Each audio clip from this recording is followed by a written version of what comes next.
እርግጠኛ ሆኜ ነው የምነግራችሁ፣ የፈለጋችሁትን ነገር ይመልስላችኋል መድኃኒዓለም።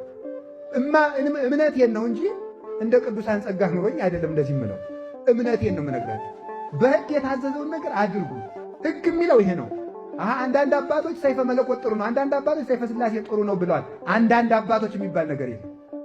የመጽሐፍ መምህራን የተናገሩት ነው እውነት። እኔ ደግሞ እንግዲህ የመጽሐፍ መምህር ነኝ። ምን ሆናችኋል እናንተ? የቤተ ክርስቲያን የመጽሐፍ መምህር ነኝ።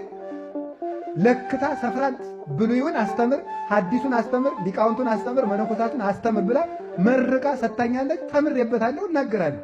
ስለዚህ ቤተ ክርስቲያን እነማን የሚናገሩትን እንመን ካላችሁ የመጽሐፍ መምህራን የሚናገሩትን፣ የመጽሐፍ መምህራን የሚናገሩትን አበው ያስተማሩንን። የኔ እኮ አይደለም ትምህርቱ፣ የሊቃውንት የነ ቅዱስ ቄርሎስ የነ ቅዱስ ዮሐንስ አፈወርቅ የአባቶቻችን የ318ቱ ሊቃውንት ትምህርት ነው።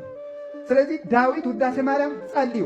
ከዚያ ደግሞ ከሆንላችሁ አርጋኖን ጨምሩ፣ ደግሞ በ21 ድገሙ። ግን ሁሉንም አንድ ጊዜ አትጀምሩት ነው የኔ ጥያቄ። መጀመሪያ የዕለት ዳዊትና የዕለት ውዳሴ ማርያም ድገሙ። አቅም ካላችሁ ደግሞ የሰባቱን በየዕለቱ አድርጉት።